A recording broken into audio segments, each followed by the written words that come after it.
Well, welcome back to the Steve Rob Show. Today, I'm going to show you a tip that I've been using for well over 30 years, guys. The reason why I'm making this vid is because a friend of mine brought one of his jacks over for me to take a look at, and he thought there was something wrong with it. Maybe it needed to be torn apart. Well, it didn't. And I'm going to show you what I've been doing, and we'll see how this turns out, because I think it's a great tip, a very simple one, and for a lot of people who use floor jacks are going to find this maybe interesting. Maybe you already know about it. I don't know. But let's get to it right now. Okay, guys, I just thought I'd show you this. One little tip that I do first is a lot of these jacks, they come with two pieces, you know, like the handle itself.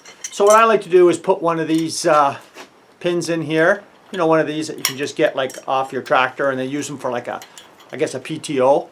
And I just drill a hole through, and then it just fits on the end here, you know, in this hole here. Because what they usually give you is like a nut and a bolt, and that's just a pain.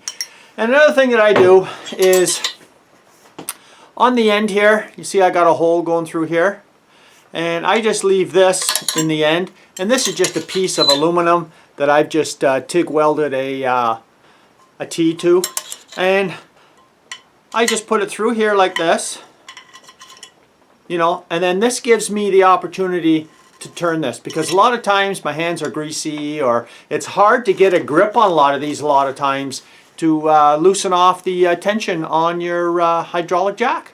And I decided to throw it in there too. But let's get to the jack here. Okay, so my buddy brings me his jack, and he said he jacks up his truck, and before he can even get his jack stand underneath, it starts slowly lowering. And guys, this has been happening to me for years and years and years. If I don't use my jack over the winter time, for some reason it gets air inside, and yeah, they all do that. Now there's different ways that you can, you know, relieve the air. They do have a screw that you can undo. A lot of them are not so easy to get to, and a lot of times it's just frustrating. This is what I do. It's been working for me for a long time. So if you have a jack that you're jacking it up and it just starts creeping down on you, you know, well, no. If it's got oil leaking out of it or anything like that, forget it. All bets off. You got to actually fix it because it's got a mechanical failure on it. You know, it needs a seal kit more likely. But I'll show you the idea here. Okay, guys. So here you are. You're jacking it up, and you know, it's coming up to the top, and you know, and then it slowly lowers on you like this.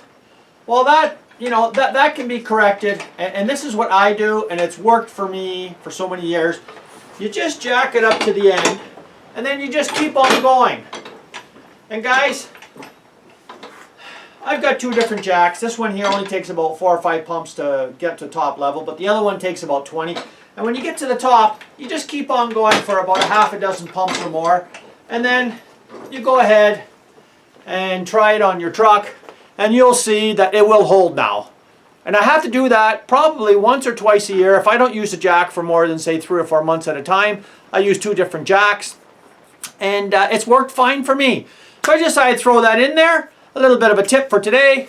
Thanks for joining me. If you haven't subscribed to the channel, well, you're welcome to subscribe. Come back again. Let's have some more fun. Bye, guys.